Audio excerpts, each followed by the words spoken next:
नमस्कार. श्री स्वामी समर्थ सर्वांना. पुन्हा एकदा तुमच्या सर्वांचं आपल्या या यूट्यूब चॅनलवर खूप खूप स्वागत आहे.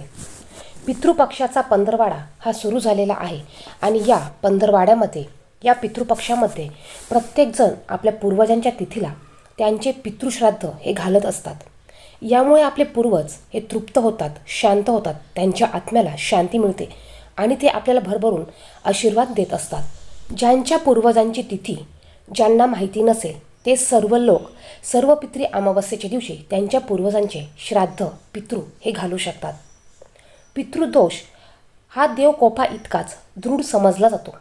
देव कोपला तर दुष्काळ पडेल, पण पितर कोपले तर घरात दुष्काळ पडणे, आजारपण येणे, विनाकारण चिडचिड करणे, जेवताना भांडणे आणि अन्न खाऊ न देणे असे त्रास होतात. एखादा भ्रमिष्ट होतो, मूल होत नाही किंवा प्रखर पितृदोष असल्यास अपंग मुले जन्माला येतात, मुले नीट वागत नाहीत, आई वडिलांचे ऐकत नाहीत इत्यादी त्रासही होतात.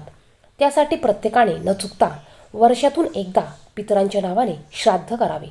श्राद्ध करायला जमत नसेल तर नदीच्या पाण्यात दही भात सोडावा किंवा घरातच जेवणापूर्वी अन्नाचा घास ठेवून नम्रपणे हात जोडून प्रार्थना करावी.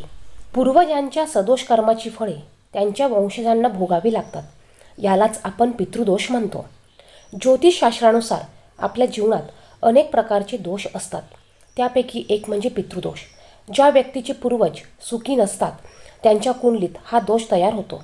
दरवर्षी येणाऱ्या पितृपक्षात पितरांचे श्राद्ध न केल्याने, श्राद्ध विधीत भाग न घेतल्याने आणि पितरांच्या आत्म्याच्या शांतीसाठी पूजा न केल्याने हा दोष प्रबळ होतो. हा पितृदोष तुम्हाला लागतो आणि सर्व प्रकारच्या समस्या त्यांच्या जीवनात निर्माण होतात. या दोषामुळे कुटुंबात अस्वस्थता, प्रगतीत अडथळे, अचानक आजारपण, संकट, संपत्तीची कमतरता, सर्व सुखसोयी असूनही मनातील असंतोष इत्यादी अडचणी येतात. जेव्हा एखादी व्यक्ती पितृदोषाने त्रस्त असते तेव्हा त्याच्या जीवनकाळात सर्व प्रकारची संकटं येत असतात. इच्छा असूनही माणूस त्यातून बाहेर पडू शकत नाही. आपल्याला पितृदोष का लागतात तर बघा, तुम्ही तुमच्या पितरांचे योग्य प्रकारे अंत्यसंस्कार आणि श्राद्ध न केल्याने सुद्धा तुम्हाला पितृदोष लागू शकतो. तुम्ही जर तुमच्या पूर्वजांना म्हणजे पितरांना विसरले किंवा त्यांचा अपमान केला तरी देखील तुम्हाला पितृदोष लागू शकतो. तुम्ही जर का दरवर्षी येणाऱ्या पितृपक्षात तुमच्या पितरांचे त्या तिथीला जर का श्राद्ध घातले नाही, पितृजेऊ घातले नाही तरी सुद्धा तुम्हाला पितृदोष लागू शकतो. आपल्या पूर्वजांचे पित्र आपण 3 पिढ्यांपर्यंत घालू शकतो. तुम्ही तुमचे आई वडील जिवंत असताना तुम्ही तुमच्या आजी आजोबांचे देखील पित्र घालू शकतात. एखादी व्यक्ती जर का अचानक वारली असेल, अचानक तिचा मृत्यू झाला असेल किंवा एखादी सवाशीण स्त्री वारली असेल आणि तिचं जर का तुम्ही पित्र घालत नसाल तर तुम्हाला पितृदोष लागतो. आपले पितृ जर का संतुष्ट नसतील, अशांत असतील तर तुम्हाला पितृदोष लागू शकतो. यासाठी तुम्हाला हा उपाय करायचा आहे. या व्हिडिओमध्ये मी तुम्हाला एक उपाय सांगितलेला आहे. हा उपाय तुम्ही या पितृपक्षामध्ये सर्व दिवस करू शकतात. 15 दिवस तुम्ही हा उपाय करू शकतात किंवा तुम्ही ज्या तिथीला पित्र जेवू घालणार आहेत त्या तिथीला देखील हा उपाय करू शकतात. किंवा मग तुम्ही तुमचे पित्र जेवू घातले असतील तरीसुद्धा तुम्ही त्यानंतर देखील हा उपाय करू शकतात. हा उपाय तुम्ही सर्व पितृ अमावस्येला देखील करू शकतात. ज्या दिवशी तुम्ही हा व्हिडिओ बघाल त्या दिवसापासून देखील तुम्ही सर्व पितृ अमावस्येपर्यंत रोज हा उपाय करू शकतात. या उपायामुळे बघा, तुम्हाला जर का पितृदोष लागलेला असेल तर तुमचा हा पितृदोष कमी होण्यासाठी मदत होणार आहे. तर उपाय काय करायचा आहे तर बघा, तुम्हाला एक पोळी ही कुत्र्याला खायला घालायची आहे. तुम्ही सकाळी उठल्यानंतर आंघोळ केल्यानंतर किचन तुमचं स्वच्छ करून घ्या आणि त्यानंतर तुम्हाला मीठ न घालता कणिक मळायचं आहे.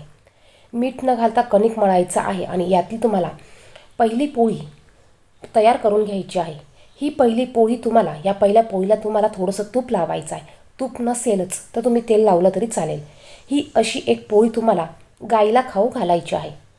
त्यानंतर तुम्हाला अजून एक पोळी बनवायची आहे. या पोळीला तुम्हाला मोहरीचं तेल लावायचं आहे. आता कुत्र्यासाठी हा उपाय आपण करणार आहोत, तर हा उपाय तुम्ही सकाळी केला तरी चालेल किंवा रात्री केला तरी चालणार आहे. त्या पोळीला तुम्हाला मोहरीचं तेल लावायचं आहे आणि ही पोळी तुम्हाला काळ्या कुत्र्याला खायला घालायची आहे. काळा कुत्रा नाहीच मिळाला तर तुम्ही कोणत्याही कुत्र्याला खायला घातली तरी चालेल. आता प्रत्येकाच्या ठिकाणी काळा कुत्रा असेलच असं नाही. मग तुम्ही म्हणताल काळा कुत्रा नाही, मग मी हा उपाय करायचा नाही का? तर तुम्ही हा उपाय करू शकतात. ही पोळी तुम्ही कुठल्याही कुत्र्याला खायला घालायची आहे. ही पोळी बनवल्यानंतर तुम्हाला अगोदर तुमच्या देवघरासमोर बसायचं आहे. तुम्हाला गणपती बाप्पांना नमस्कार करायचा आहे. तुमच्या घरातील सर्व इष्टदेवतांना तुम्हाला नमस्कार करायचा आहे.